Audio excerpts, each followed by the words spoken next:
And we are live. All right, gonna call the meeting to order. Good morning, everyone. Everyone had a great holiday break. Want to thank you all for being here as well as my fellow commissioners. I'll be filling in for Commissioner North. She's out, and Commissioner McCollum will be joining us virtually. So we're gonna start with our public comments. We have one today from Jim Meares. Jim?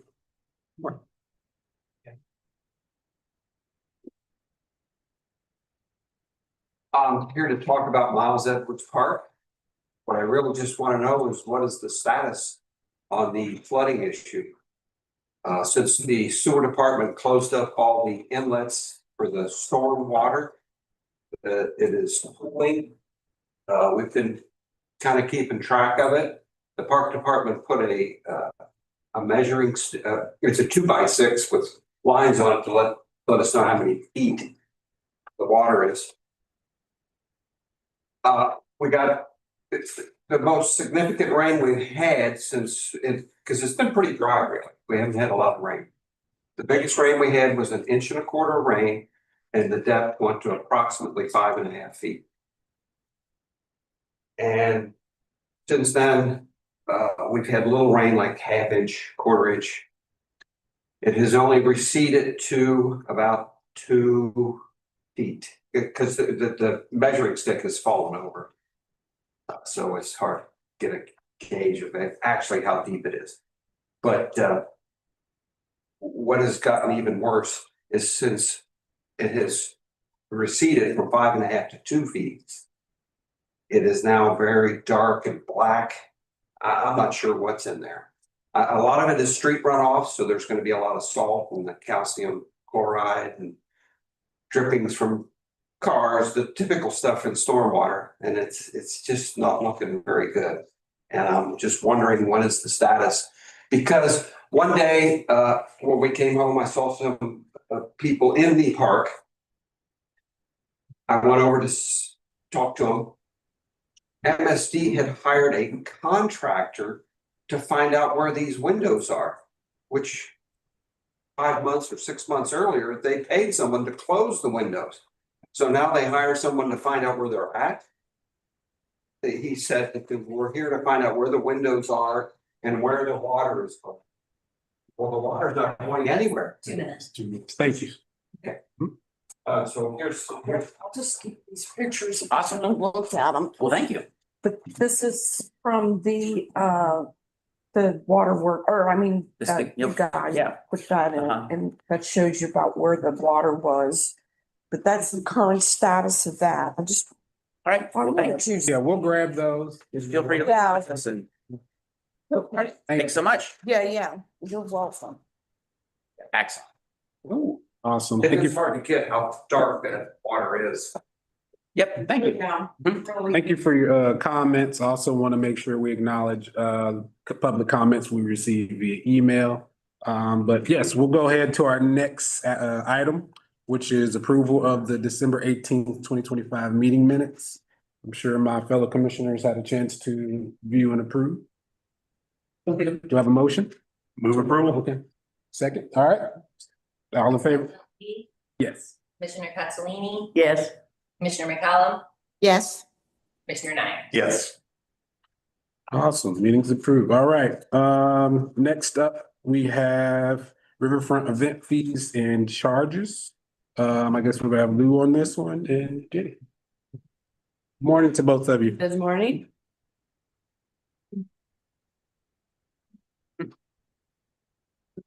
I'm sure most of you know, but this is Lou Sand, Riverfront Division.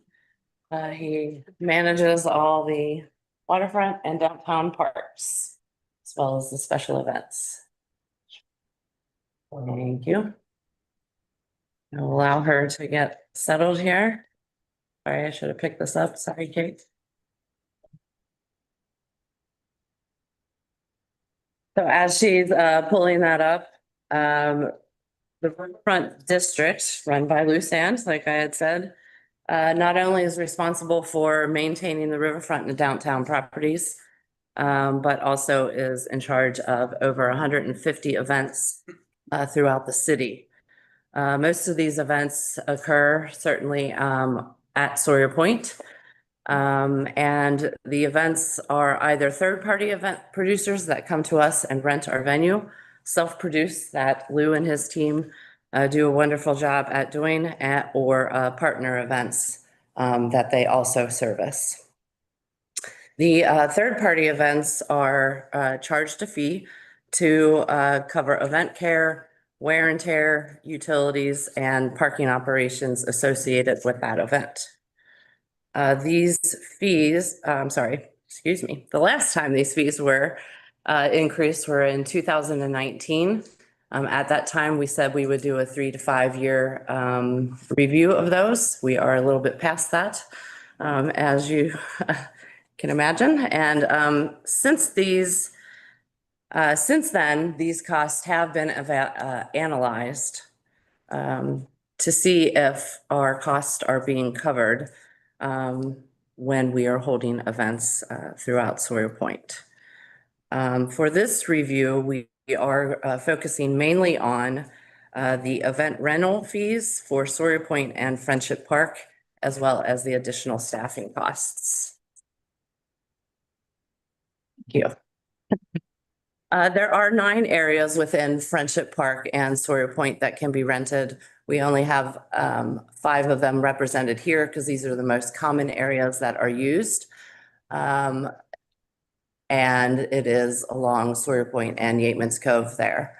So you have the upper part of Yateman's Cove, Dining Plaza, the Promenade, Cincinnatus, the Kroger Promenade, as well as the P&G stage are located within that box, and then Schott Amphitheater.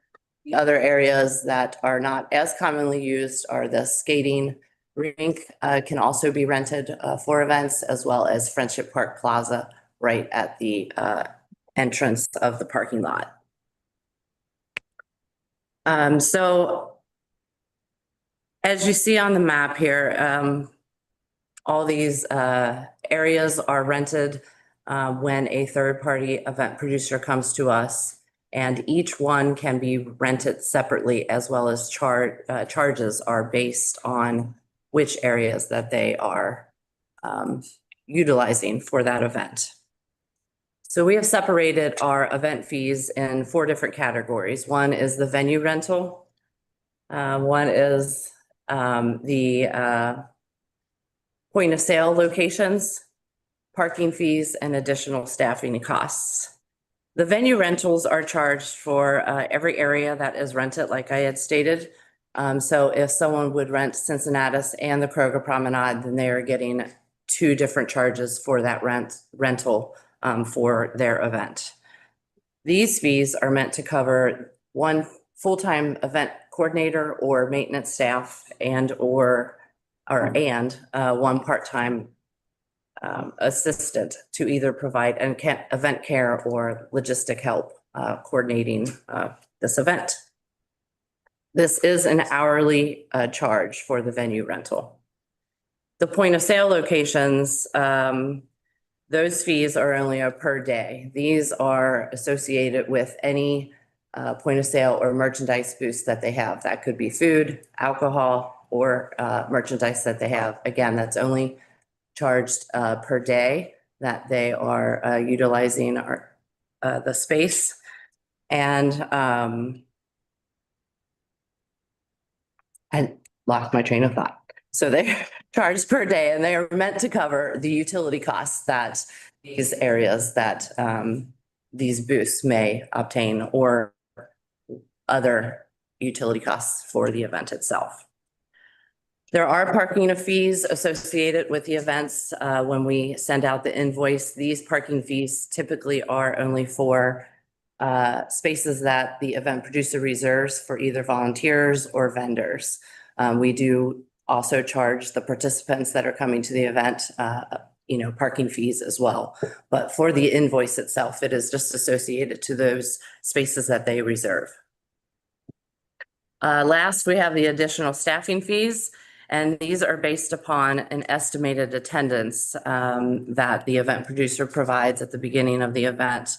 And these are to cover the additional staffing fees for the event and or overtime costs that may be associated for us to service the event properly. So the proposed increases are, again, focusing on just the staffing costs. The city allows a 3% COLA increase for our staff throughout the city each year. And so as a result, we decided that we would focus on raising the staffing fees to make sure that we are in line with the 3% increase each year. So as venue rental fees, as you're going to see up here, are charged for each area that they're used. This is how they are broken down. We charge a base rate, which is a 5-hour minimum. Currently, that base rate is at $4.25, and then the additional, and then $85 additionally for each hour that event occurs. We are proposing for the base rate to increase to $500 at that 5-hour minimum and $100 for each additional hours. This is a 17.6% increase for those fees itself. The additional staffing fees, again, to help cover for either additional staff or overtime cost. As I had stated, they are based on the estimated attendance. So an event that is estimated to hold 1,000 to 300 or 3,500 individuals. Right now, that rate is at 50, and we're proposing to raise each one of these by $75, which makes it to 125. And then, as you can see, it goes up from there. The 3,500 to 6,000 at 100, proposing at 175, 6,000 to 10,000, $150, proposing to go to 225. And then over $10,000, $200, proposing to go to 275. These are also at an hourly rate. So yes, please, thank you.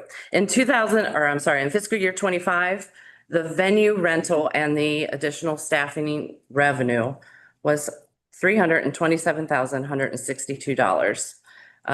With a 17.6 increase of that, our projected revenue becomes $384,743. This projected revenue is only really based on the 17.6% increase because our past data did not necessarily separate the rental fee and the additional staffing fee, but our finance team has already taken measures in order to make the future analyzation a little bit better so that we can separate out these fees and show a different increase. So as a result, with the increase, that would be I have to go back to my thing, $57,581 difference. With Oktoberfest returning this year and a new event that I can't remember the name of, is it Panda Fest? Oh, Panda Fest is actually a new event at Smale, but an event called Crown and Current that we anticipate in August. We are confident that we are definitely going to reach this goal and maybe even exceed it at that point. Next slide, please. So we have done some market research of the different areas for Columbus, Dayton, and Louisville. It is hard to compare apples to apples because their fees are separated or charged in a different manner than ours are, but the range for areas that are being rented is from $700 to $2,100 per area. A lot of these locations do not have multiple areas to charge the different rates, so some of them choose to just charge one rate for their events and then add on utility costs and or staffing fees. So I just wanted to show what the range is, starting with maybe just a event rental with additional costs added on after that. So that is my presentation. We are recommending that, or we are requesting the approval for the increase as stated in this board report and presentation. Do you have any questions for us? I just have a quick question. I think you addressed it. The additional staffing, that is per hour. That is correct. I just didn't catch that or didn't confirm that originally. That is correct. Yes. I mean, as someone that works in events that everybody knows, honestly, I think this is fair. If I didn't already know the rates, I would actually come in thinking that it was already that. So good on you. All right, awesome. Just one question. Yes. A lot of events don't pay a rent because they're of a different nature and the rent fee is forgiven. But I take it you still are charging for the people cleaning up. They're still going to have to pay something. Is that correct? But for the riverfront, it's very seldom that we would not charge rental fee. Only if it was like a sister organization within the city or something of that nature. So even nonprofits and things of that nature would still be charged under the standard rental fees.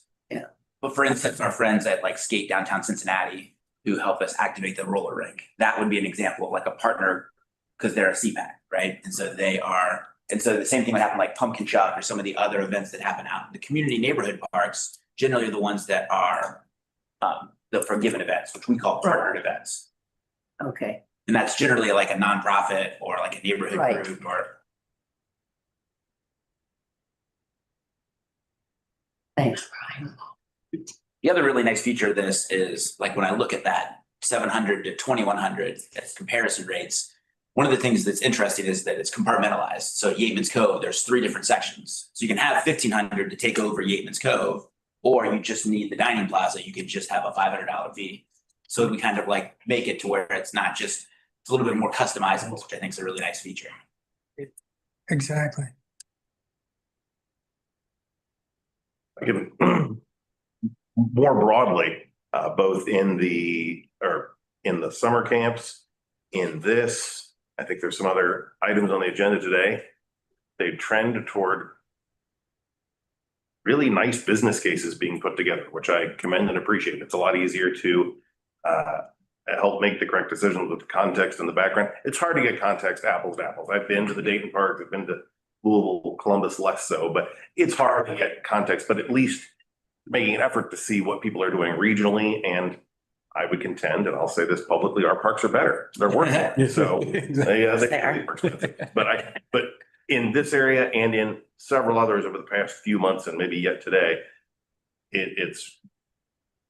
I appreciate the business case.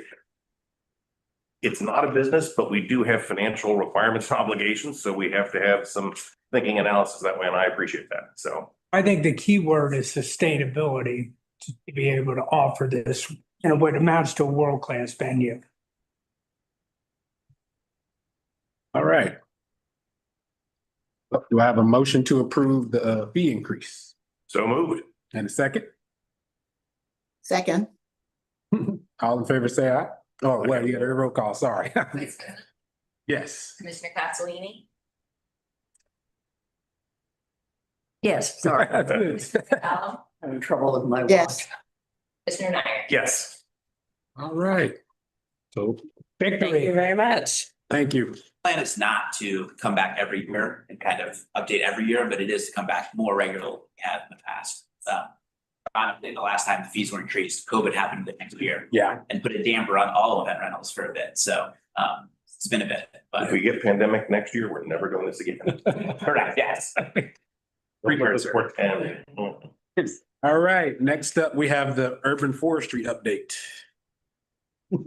So, 2 quick things. First is a memo from our supervisor of urban forestry, Garrett Diano. When we proposed the including $150,000 for innovation around street trees and preserving street trees, our large mature trees, and our urban forestry program with some sidewalk enhancements or innovative solutions from a capital standpoint. They had done the research and we had it kind of ready to go, but we hadn't had it written up. So Garrett wrote a really nice memo that just discusses kind of the true cost that we're absorbing into the urban forestry budget every year, taking down totally healthy trees simply because of their roots have disturbed the sidewalk. And so the hope is that by investing in that capital on the capital side, we won't be able to save all of the trees. There will still be some healthy trees that the sidewalk and the tree just don't get along anymore. But the hope is that not only will we not have to spend this money, but you can also see that it was $263,000 of just tree value, the way we value trees, which is based upon a very academic standard that we use that others have developed. But $263,000 of canopy and all that brings, the shade, the reduced heat, the peace of mind, the just beauty in a neighborhood of having big old trees we're losing every year. And so we did a really nice report to kind of just have that on record. The second item is that when we approved what we're going to send to City Council for the 2028 urban forestry assessment, so we're several years out of actually collecting that and implementing it, but we had a budget that had needed updated, right? And so what we realized was we were basically going off of last year's budget, where what we found already. So we've talked a lot about internalizing and bringing in-house our tree crews. And that took a long time to do, but we finally brought those on board in September. And just in the first couple of months, by doing that work ourselves rather than hiring a contractor to do it, we've saved $82,000 is like our estimate of what we would have paid somebody to do, but instead our crews are doing it. And so we kind of, in December, when we were getting ready in early December, we didn't have that data yet. Even just 2 months later, we've got all this more data. And so what we've done is we've come back and we didn't like the idea of not putting forward kind of a robust budget to plant trees in what we present to City Council. And so even though this is just a projected budget, we wanted to come back and adjust that. So we've adjusted down by $150,000 our investment in emergency and preventative contractors and maintenance. And we've upped the tree planting number from 300 to 450,000. So we think that will certainly make council happy, but it's also going to more accurately reflect what we're going to be able to do in 2028. And it's really exciting because by bringing those tree crews in-house, we knew we'd save money, and the thought was to reinvest that into the salaries. So, it's just net, we're now paying people and we're reducing our contractor costs. But if we can also then increase our tree planting investment, it's really exciting stuff. So this is just a quick update to that budget with the additional data, present what we think will be a rosier and even more heartily accepted and approved plan to City Council.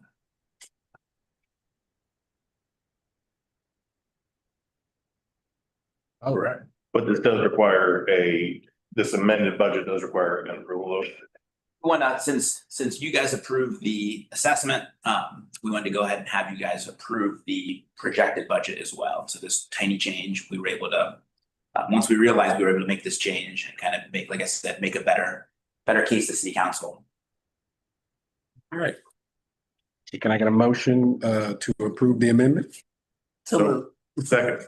All in favor, say aye. Vice President Lee, So you say yes. Commissioner Castellini, yes. Commissioner McCallum, Yes. Commissioner Nyers. Yes. All right, next up, we have planning and design update. Welcome, Travis. New.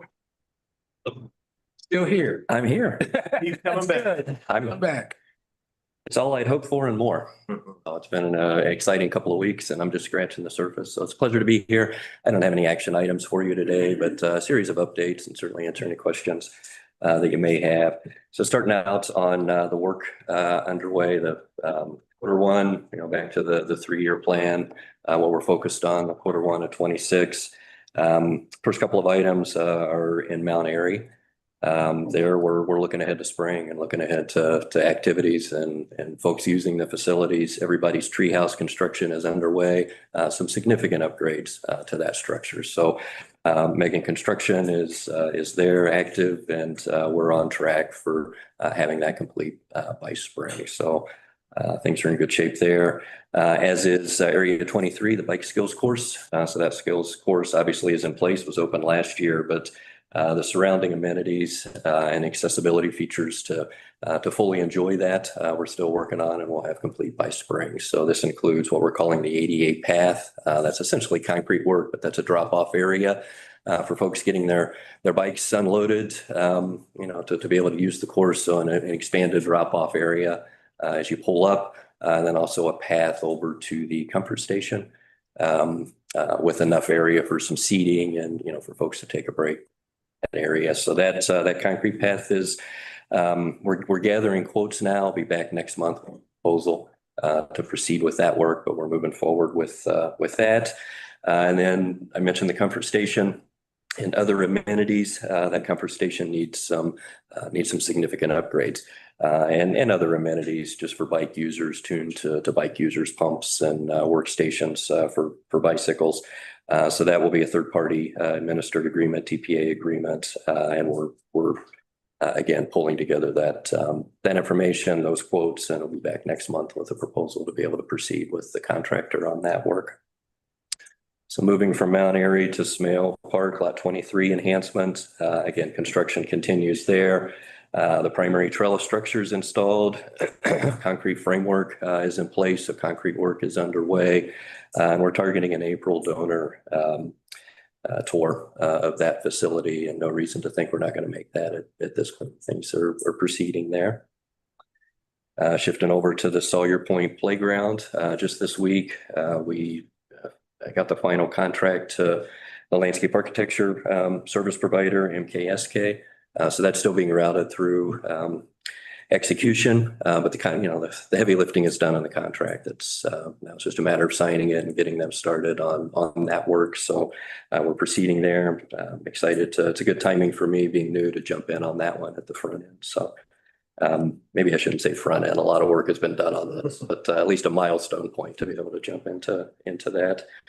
The Sinton campus and biochar facility. Huge milestone this week. The 90% construction documents were submitted in December by KZF. So staff has been reviewing those through the holidays.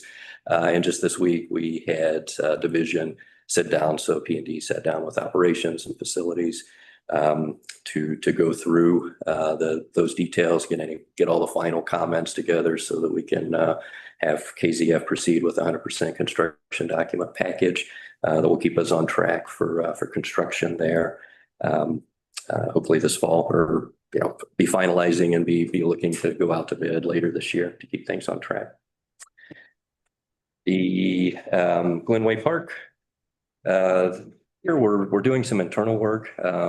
Facilities and maintenance have taken a look at a lighting plan and actually put together a lighting plan. So we're working on the details of that, figuring out what's appropriate in that space, needing some light, but not necessarily too bright of a light. So we're working through some of the subtleties of that.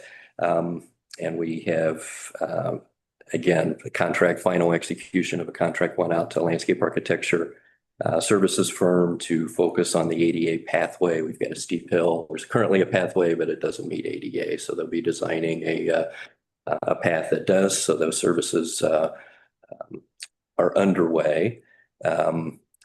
Secondly, as we're looking at the next pieces of that, which include a playground, building out a full loop, maybe some other features, as we're finalizing those details, we're recognizing that we have some additional stakeholders. I know, last year there was public engagement and community involvement, but we've got a major development across the street that we're reaching out to that development company and the former occupants of that space. Just to initiate conversation and make sure they know we're going to be making some improvements and see if there's any collaborative opportunities there. So those conversations are underway. So that completes the list of major project updates. The priority maintenance and repair projects are listed below. I've included in your report some detail on each of these. I don't necessarily need to go through these one by one, but if there's questions, I can certainly answer where we're at on those. So I'll break there if you have any questions. Okay. Yeah. Can you give me an update on Owl's Nest? Has the money been raised in order to do the project? My understanding is it has. Yes, that's my understanding as well. And so we're marching forward and getting that accomplished, and it will be accomplished by when? Let me look at I know that's next on my list and I haven't jumped into details. I visited the property, I've toured it, and we have looks like planning, we're looking at Q2. So looking at later spring for us to jump into the planning stages and so that's, but Jason, you can step in here if there's. So the next step is for us to get KZF under contract to do what we're finishing up with Sinton with KZF, which is to do the 90% drawings and then to do the 100% drawings. So we've got kind of I think The stage is the design drawings, which are like 30%, and now we need to go to the next two steps. And so it'll be one of the things that we're, this is day 9 for Travis, but it's one of the things that we'll be digging into to get that repurchasing and get them under contract. We've been full speed ahead with KCF on Senton.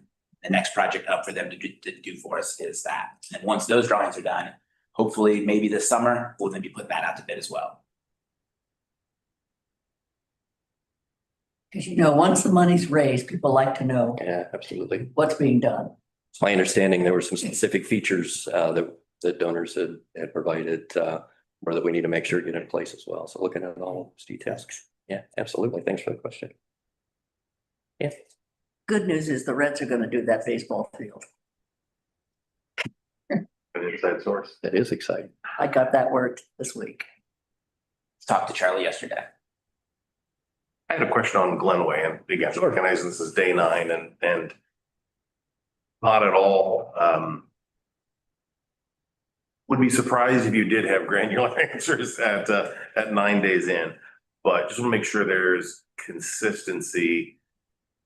I recall there was some trigger timing on a pretty substantial donor with that, and I don't know if it's matched with the work plan in your team or not. I don't know that it isn't. I don't know that it is, but I don't want to put us in the position of going hat in hand back to a donor and saying, Sure. well, how about a year from now, or how about whatever that way. So I don't recall the precise timing, Yep. but just wanted to. I'm not completely tuned into those details, but I will let you know my connection with the developer adjacent and talking about the collaboration was actually with assistance of Lindsay at the foundation. So I know she's tuned into the project and there's been conversations, but I'm not to the details of what the donors provided. I would be stunned if you were. We hosted that, well, the foundation hosted that donor in town earlier. You met with them, and we updated them on kind of what the realistic timing of that was. And to my knowledge, they're on board and understand that we're moving forward with it.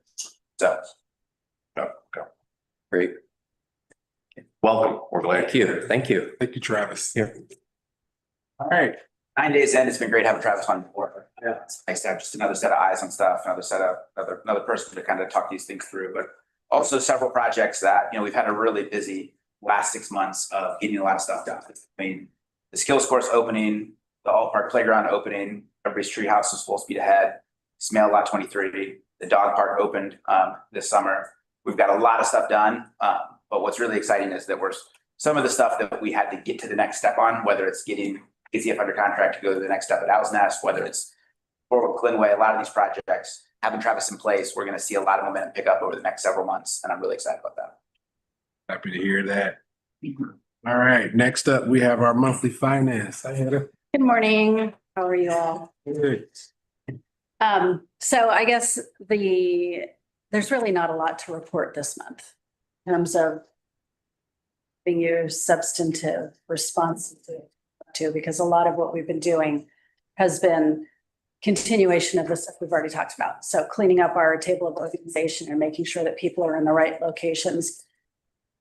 There are an astonishing amount of meetings that have to happen to make those changes. We thought we were at the finish line, which is what my memo reflected when I wrote the memo that, hey, we're there. And just this morning, we got an email that we have to do some additional adjustments. So we're working through that. But the goal of all of that is that we would have everybody in the correct places for when city budget runs our salary projections for FY27. Because with people being in the wrong places, they were running their salary projections and it wasn't reflective of where the effort was actually going. And in many cases, there were people in completely wrong bureaus. And so it was just skewing all the numbers. So we're working really hard to make sure that all the numbers, like Lou was talking about with the events revenue and trying to get some more representative data of what our actual costs are and what our actual revenues are. It's all a huge process. And so anyway, so that's where we are. We're working on the table of organization, getting that completed, hopefully across the finish line by tomorrow. That's the goal. Budget will be running salary projections at the beginning of February, and we'll be getting our budget instructions right before Valentine's Day. So February 13th is when I'm expecting that email. In the meantime, we did get notification that there's going to be like a pre-budget discussion that's going to be happening soon. And so while in the past, we've gotten the instructions in February, we've had February to early March to get everything entered into the system. And this period of time is when we're kind of vetting it internally. They've moved that up on us. And so while we're still vetting it internally, we're also going to have to start providing feedback to the city before we get the budget instructions. So how that's all going to work out, I don't know. We'll see how that works. But it's a new wrinkle for this year. So every year there seems to be something new. In your presentation, your monthly reports, first of all, with this meeting falling just right at the 2-week period after the holidays and after the end of the month, city finance just completed the monthly reports on Monday, which is why this was not included in your packet initially. The reports were done yesterday. One thing that I want to bring to your attention in these reports as you're looking through this, if you happen to compare December to November or any prior month, what is on the table called year-to-date expenses by expense type, which is on my page number 3. I'm not sure what number it is in your packet. 21. 21, excellent. So what you'll notice if you compare any prior month to this one is that the expense categories are different. And the reason for that is the expense categories that we had before that started with advertising and then travel and training mimicked more a for-profit business and did not follow our chart of accounts. And so we were taking our chart, when I say our chart of accounts, the city's chart of accounts, we were taking the city's chart of accounts and crisscrossing expenses into different categories that followed a more for-profit model. This follows the city's chart of accounts more closely. There are still some consolidations like employee benefits on the city's chart of accounts. There's like 5 different categories for that. And so they've all been scrunched into one. But the idea is that it will hopefully give us a better understanding of what we do and how we do it and where our costs go. So just in terms of looking at this report, comparing to any other prior months, there's going to be some differences, but moving forward, we'll follow this model. In terms of financial health, we're doing great. We are looking closely at budget monitoring. Starting in September is when the city requires us to do budget monitoring, where we look line by line, fund by fund, category by category to see where we are on our anticipated spend. They use a very straight number of months past percentage, which doesn't really follow with how we spend our money. So, we're constantly providing feedback as to, yes, this one's low because of this one's high because of that. But on an overall basis, we're tracking pretty well with where we expect to be. And we're keeping a real close eye on salaries, particularly because of all the TO adjustments. And fully expect that when we get to May, we'll be doing a final adjustment ordinance request to move money around, not necessarily increase our budgets, but just move money around so that it's in the right place once we close out the fiscal year. Other than that, on the IT side, we're working. Real quick on that. I just want to compliment Hedda and her team. What we've done, I say a lot the phrase, and John, you held on to it this week, but we are knowing ourselves much better. And so just small things like changing kind of some of these titles. I noticed it right away and I was like, wait a second, chemicals and waste removal services. Can't wait to learn more. But in the past, I think there was very much a like, well, this is how it was. And so you update it and you just kind of keep going forward because it was easier than breaking it and fixing it. Breaking might be the wrong word, but digging into it and fixing it and aligning it. And the work that Hedda and her team have done over the last 8 or 9 months for sure to just kind of really get in and shake the snow globe. But when we're done, what we're going to have is something that's going to have a lot more transparency, a lot more understanding, and it's going to allow us more importantly, it's going to allow us to make strategic decisions about our money rather than shift the car as we're going down the hill. We're going to be able to project out what we want to do and have a much better understanding of what we're actually spending instead of just at the end of the year, kind of being like, all right, we'll just move this around and make it all work. It's gonna feel a lot more targeted and it's gonna allow us to make a lot better decisions. And I'm really excited about that. So I just wanna, great stuff, but just really kind of emphasize how important it is and how hard it is, but how it's gonna help us going forward. These changes that Head is digging into and making now are gonna lead to a decade of really improving kind of parks finances and our ability to make really good decisions at the board level and at the director level. So. Thank you. You can interrupt me anytime. Especially for compliments. Right. I said earlier about the business case is built on, this is the foundation, that they're baking really good cakes, but you're keeping the pantry full. So that information, that data is super helpful and appreciated. And I recognize that it's a grind. There, if you want to hide a log, put it in the forest. We got a lot of forest, literally and figuratively, but we're not hiding things. And I appreciate the work toward that. Right. And I think that, the second slide in your presentation is kind of just a synopsis update of accomplishments for the month and what we're looking forward to. And one of the things under the finance team column there is quick stats. So I was curious, I'm a data person, and I was curious about, how many invoices do we pay every month, and how many encumbrances do we do, and how many ServiceNow tickets do we close, and all of that. And so I've been working with my team to start to gather some of those statistics. And while this really doesn't tell you a lot unless you grab your November and your October and so forth and look at the change in numbers, it gave me like a starting point to look at, what is it that we do and how do we, how can we quantify the level of effort that we put together in the finance division alone. And so that portion right there is going to morph over time as I get more data and find more relevant information that's going to be valuable to you.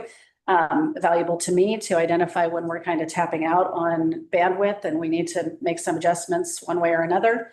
And so anyway, I would just draw your attention to that because it's astonishing, honestly, when you look at the number of things that we do. ServiceNow, IT, Yes. stuff. Okay. Yeah. And so that one, 25 looks like a really low number, but some of those issues are pretty big. And you'll see that number creep up over time because we're a very helpful organization just in general, right? Parks, we're really nice and we help a lot of people. And so most people have our IT team on speed dial and we'll just call and go, hey, if you're here, can you come by, right? We don't capture that number because it's just a phone call. And so there's a mindset shift of, hey, could you put in a ServiceNow ticket so that we can track that? So you're going to see that number, hopefully represent all of those phone calls as well as we go forward. Speaking of IT, one of the major things that our team is working on, there's actually several projects, but one is working with police to add security cameras in high profile areas. And so our focus is looking at places where employees and then assets. And then from there going on to like potentially more active areas, let's say. And then eventually all of our parks, that all of our parks is a long-term horizon. Right now, police is very interested in more cameras so that they can help identify trouble spots in the city. With that, ETS also has some budget left for a camera installation. So Matt Schwarty on our team has done a great job of using that collaboration to our benefit. And he's kind of been the coordinator of it, but it's cost us very little money. It's mostly just been employee time. We have had to purchase some things, but not as if we were doing the entire project ourselves. In addition to that, he's working really hard to have our cameras connected to the city's system so that the police are the ones monitoring it and we don't have individual monitoring stations. So that's been a huge benefit to us. Crone is the next one on the list, and he's been working on that. That should be started really within the month to get security cameras put back in Crone. Another thing that they're working on, and I mentioned this in one of our prior conversations, is all of the ID bills that we get from other city agencies who provide services to us. When we looked at our IT bill that we get from ETS and CTS, there were tons of things on there that we don't use anymore. And so he and Dom are going through line by line to say, do we have this iPad? Do we have this MiFi unit? Do we have, does this person really have 3 cell phones? And so we're cleaning all of that up and hopefully we'll see some reduced costs from that. At least it'll help mitigate any additional new technology that we have. Yeah, I saw, I think about a week or so ago, I guess, there's a program, CPD or somebody has it to where neighboring businesses can apply to have like camera installed. Wow. Oh, wow. Allowing, the police departments to be able to access that, kind of encouraging like, hey, cut some costs for us while we try to help you out as well. Right. So hopefully that takes off. I would love to see where that goes. But Yeah, absolutely. Any questions? Yeah, Jason, could be the way. Who's in charge of knowing if these cameras that we do have are working? The police department. Well, a little bit of all of us. So there's nobody that like checks them every day, like that views them on our team. We don't monitor our cameras. They're more there to basically solve things that happen after the fact. And so they're all part of the police's network. And so if they need to be looked at, we can look at most of them, all of them. We have access We to, have access to all of them, but there's nobody that's like sitting and we don't have like a. But by having Surveillance. access, you know if one's working or not. Correct. Yeah. And so, but. Have you got your eyes on?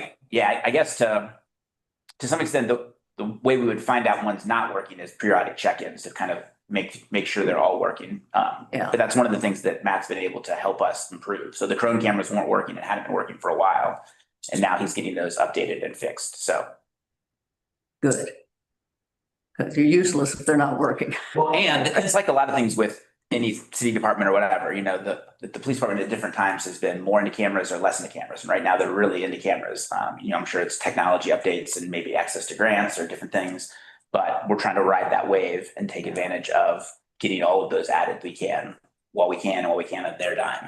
And so additionally, what we're doing is we're involving Matt and the IT team much earlier in our projects as we think through what the steps of those are. So for instance, when we did the review of the Sinton plans with various teams, Matt sat in on all of those meetings in order to kind of listen to what folks were saying, kind of try to pick out what the IT needs were, even if they didn't explicitly say we need X, but to be thinking about that so that he's part of that planning process throughout.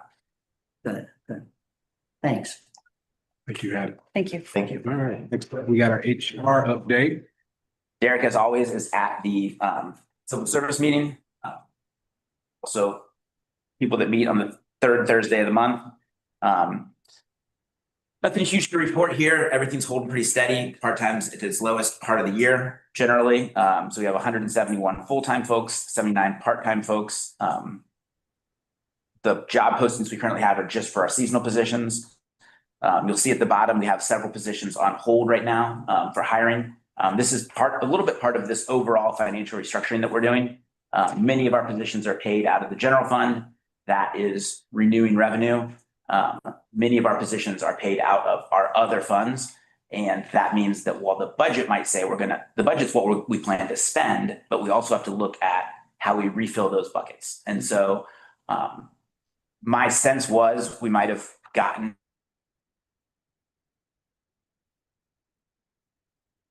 dollars to pay for. And so as we're going through this budget realignment and as we're learning all this stuff, we're kind of confirming what we have to spend on these and what is the burn rate on some of these accounts that were overly filled, right? So when I came in, all of these accounts had millions of dollars in them. And so we started to add positions in order to slowly spin that down. But I want to make sure we're not spending too quickly. And so right now what we're doing is we're holding these positions on the TO, but not actively seeking to fill them right now in order to kind of know ourselves better and ensure that we're at the right level. It's always easier to not hire somebody than it is to once they're in the seat, you got to pay for them somehow. And so I'll expect some of these to start getting posted this year or in the next couple of months as we start to kind of get to the other side of that. On the next page, you can see some of the initiatives that HR is undertaking. One is, and I will say one of the worst acronyms I've seen, but the SAFE COT program, which is a collaborative program where they're working with other departments on some safety stuff. And then lastly, he talks about kind of all the work we do every year to kind of ramp up for our seasonal hiring. And that's going to roll out here in the next month or so as we get ready for the fall. the fall, for the spring and for the busy season. All right. Next up, we have some grant acceptance. We do. So first up is a $5,000 grant from our friends at the Park Foundation.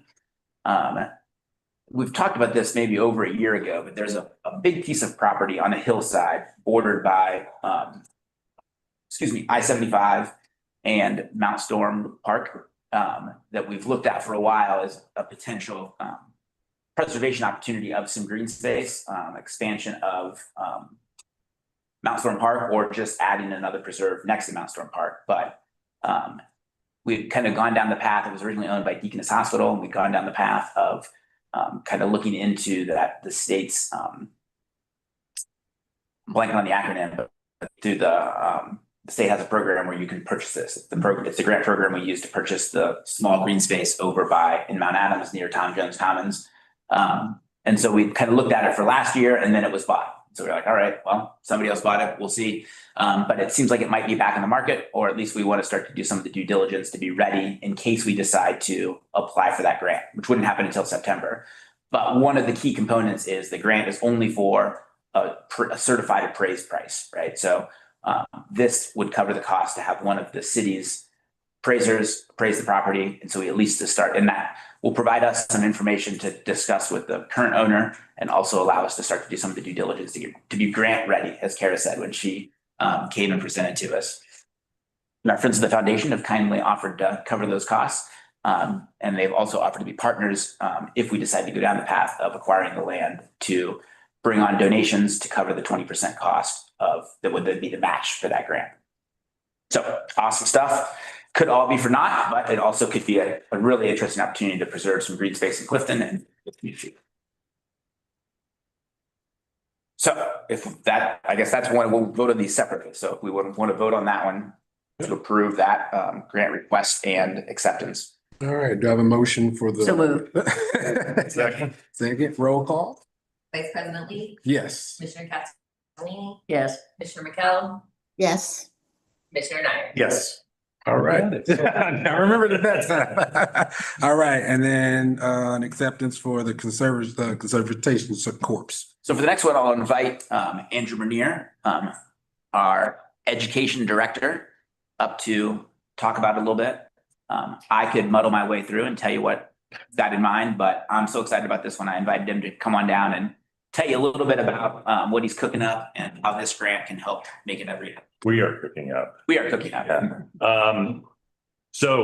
At last fall, we were able to secure a small grant from the Office of Sustainability to do a program that focused on the historical contributions of the Civilian Conservation Corps in Mount Airy.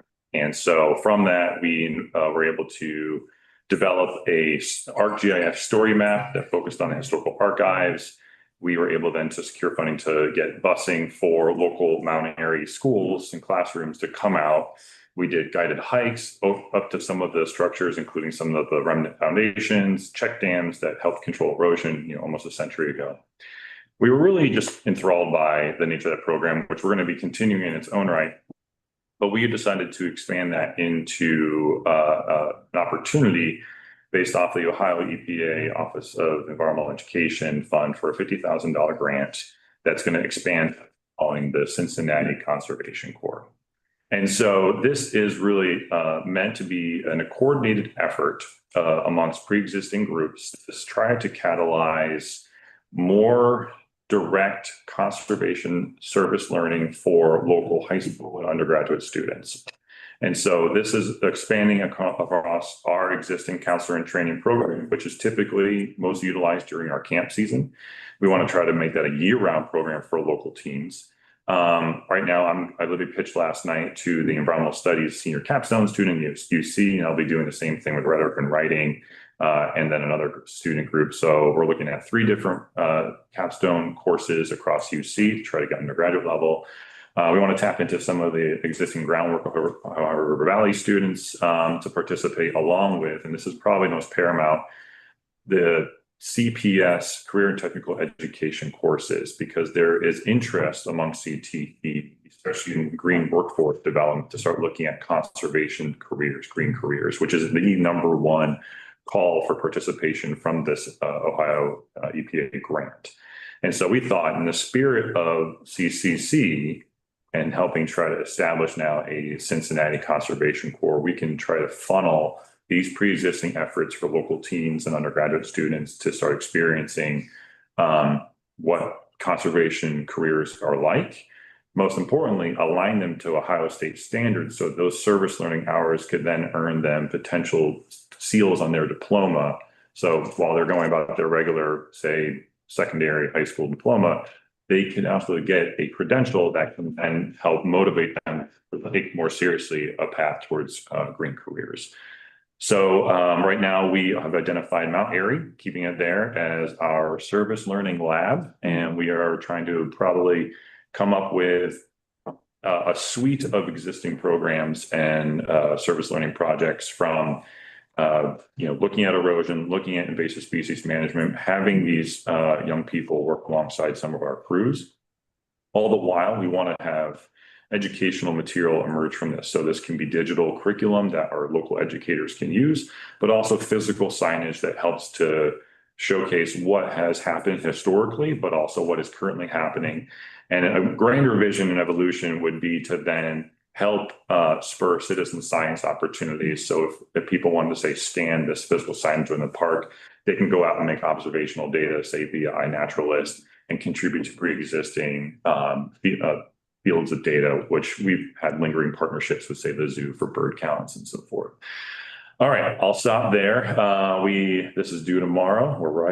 We got 5 letters of support currently from Greater Cincinnati STEM Collaborative, several offices across UC, Green Umbrellas, Green Schoolyards Initiative, CPS. Look, I'm leaving somebody out. So, yeah. This is a great idea. Agreed. I came across this a while ago about that it's new, but you can scan a fish.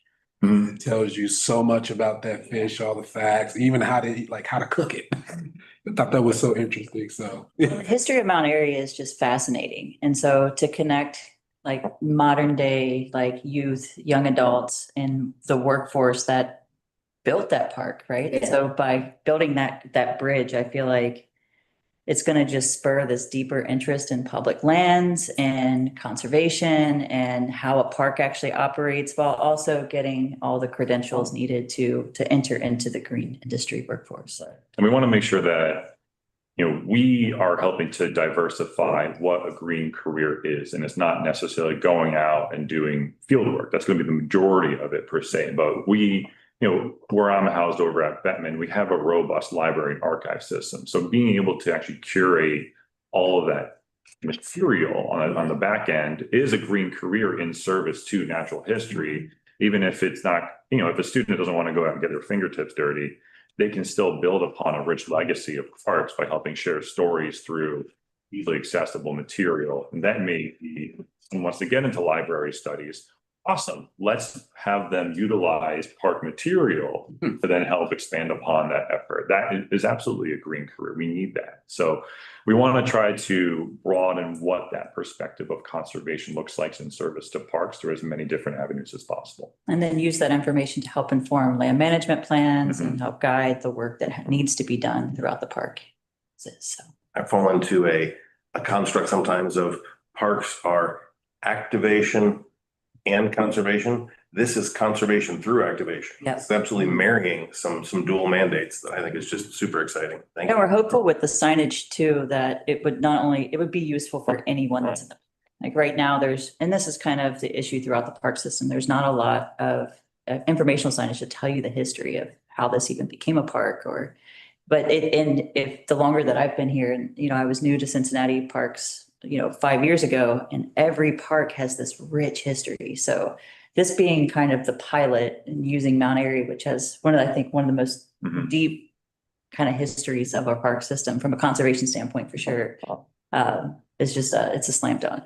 Yeah, and one of the offices at UC is the UC Office Center for Public Engagement with Science. And so, they have a really rich and well-supported mechanism to start emboldening and empowering what those mechanisms are. So part of that vision is, making our website more robust, and then the physical signage as kind of the bridge version of that, but having the two be able to kind of tether each other. So you could do the QR code scanning thing, have people go to interactive websites, which as we continue to hopefully field more volunteers and maybe staff down the road for our archival work, we can have a living website database of these park stories. So as we uncover more material, which is scattered all across the city, we can continuously update our backend, and while we have these static physical signs that can bridge to that. Which, again, what we learned was through that initial grant, in the story map that we developed,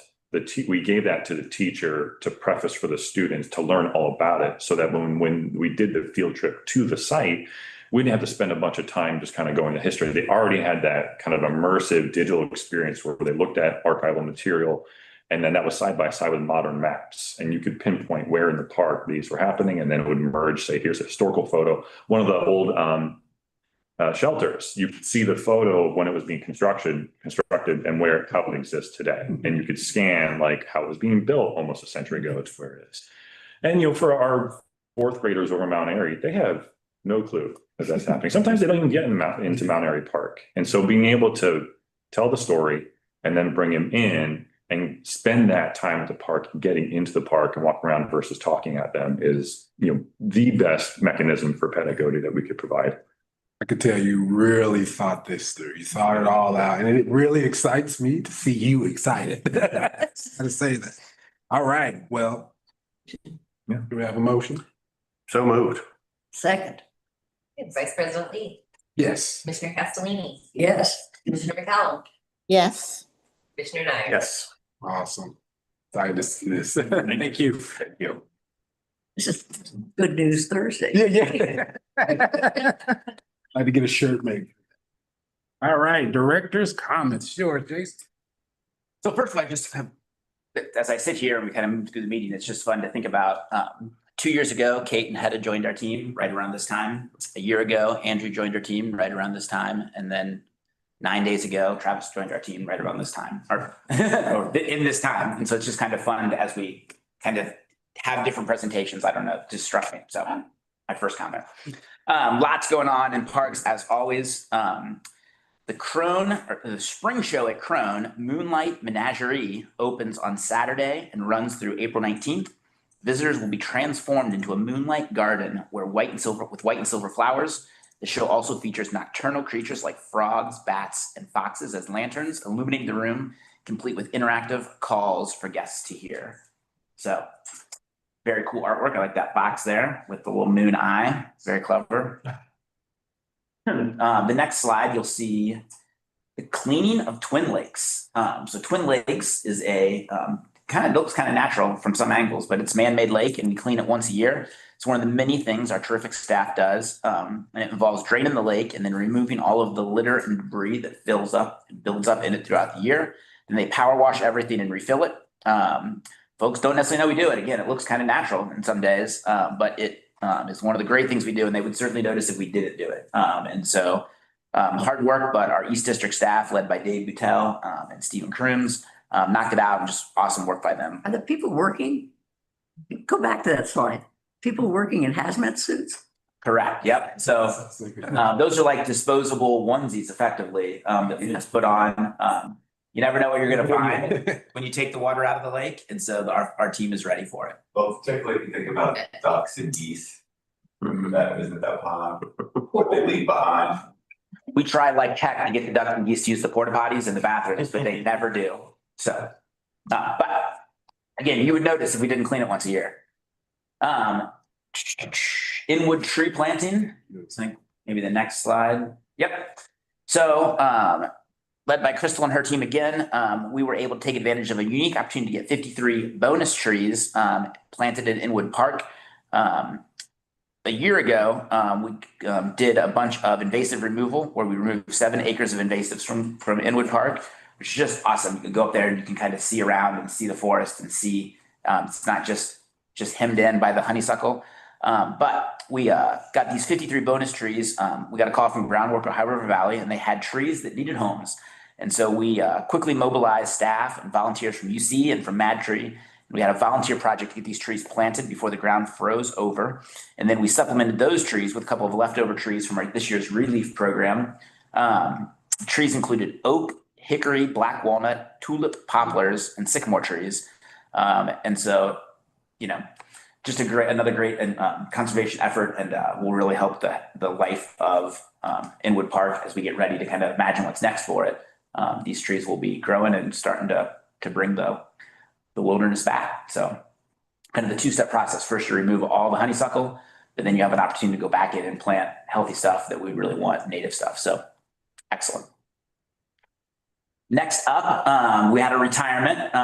Rodney Simpson retired at the end of the year. He's a laborer. Rodney was with us for 16 years, much of which spent caring for Alt Park.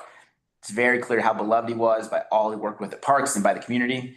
He was often specifically requested by groups like the Alt Park Advisory Council to work events like the Alt Park Fireworks because of his professionalism, helpfulness, and friendly attitude.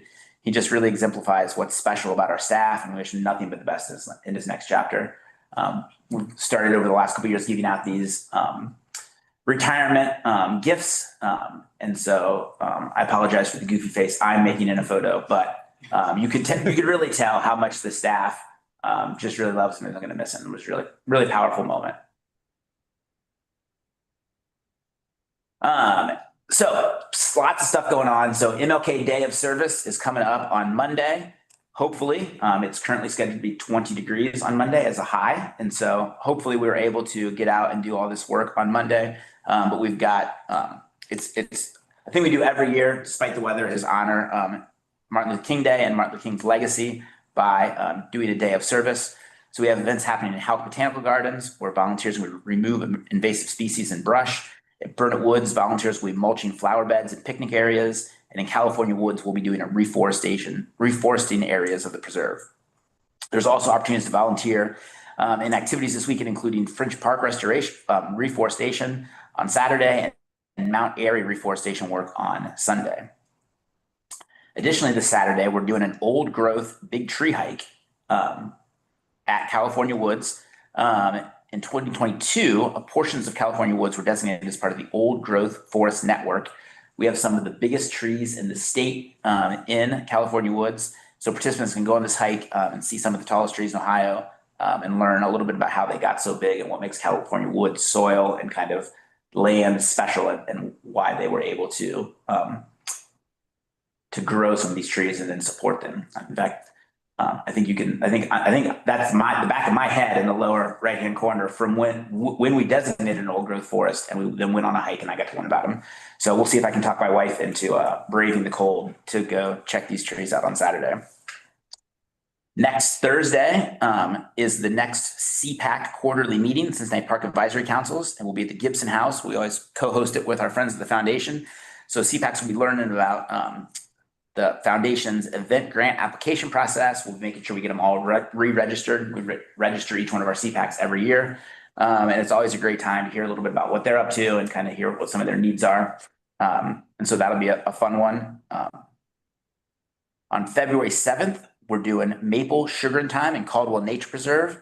Participants experience the art and tradition of tapping into a maple tree and using the evaporator to make syrup. They're also learning about the history of Native American and pioneer syruping traditions.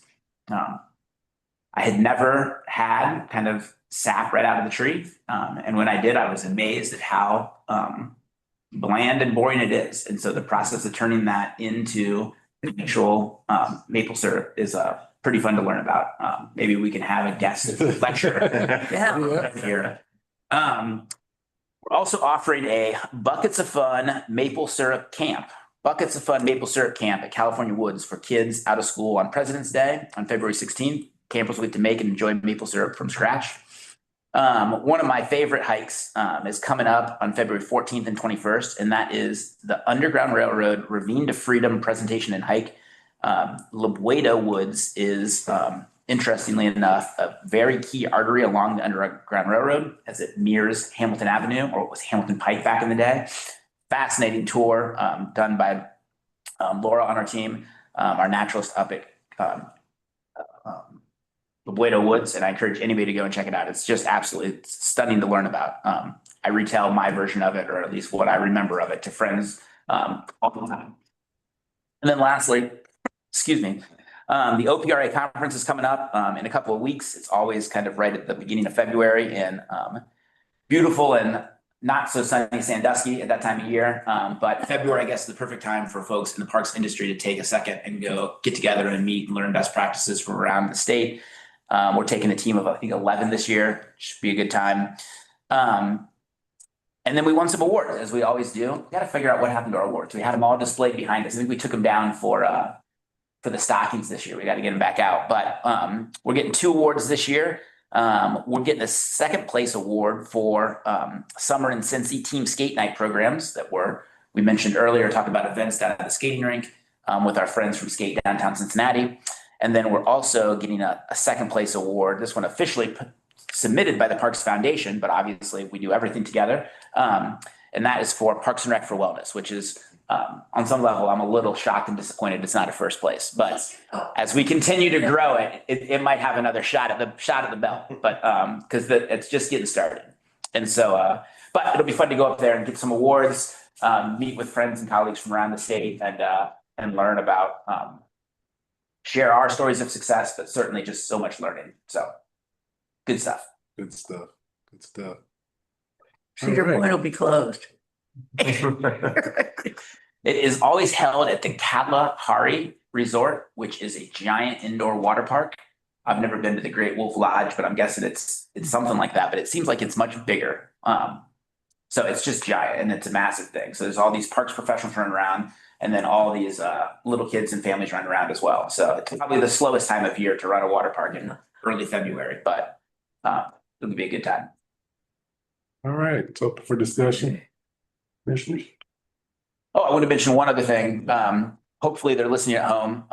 As it always happens, folks come for the public comment and want to have a conversation. Unfortunately, we can't do that, even though we'd love to. It just wouldn't be a very productive meeting. But if Jim is listening at home, Jenny is continuing to work with our friends at the Metropolitan Sewer District, or MSD, to make sure that we do not have the worst case scenario that understandably Jim and his wife are fearful of. And we solved the drainage issue at Miles Edwards. Just a quick recap. For generations, at least 60 plus years, there had been these like windows in this combined sewer. It wasn't official combined sewer overflow, but there were these windows that certainly nobody here can claim. But what they were definitely doing was both solving this problem that Jim is concerned about, which is letting water get into the combined sewer, or at least release once it fills up. But it was also letting the contaminants from that combined sewer flood that area. And so that is unacceptable as well. So the good news is we've got those windows closed and we're no longer getting combined sewer into the park or into the forested area there. The bad news is now we got to figure out this drainage issue. But rest assured, Jim, if you are listening, Jenny is hard at work on it, and we are working towards a solution with our friends at MS. So one last thing. I knew I had that, so I got done. I was like, I got something that wasn't on my list, but I thought of during the meeting. But anyways. Done. I want to mention one thing. Hedda, you said something earlier that it's so interesting. I thought the same thing about how nice park staff crew is, the foundation as well. And I want to make sure people hear that again. Like I'm going on my 3rd year here with you all, and it's been incredible. I've seen the progression. I've seen, again, everyone's excitement to get things done, to have things accomplished, and just get things rolling the right way. So I just want to pay some love to you all and say that out loud. So, yeah. All right. Our next regular meeting will be Thursday, February 19th at 9 a.m. We'll be right here again, of course. So without further ado, I will adjourn the meeting. Can I get a motion? Move. Roll call this one or no? Vice President Lee? Yes. Commissioner Castellini? Yes. Commissioner McCallum? Yes. Commissioner Nash? Yes. All right, adjourned. Thank you, everyone. Thank you. Okay, Jason, any chance you can make that a little later?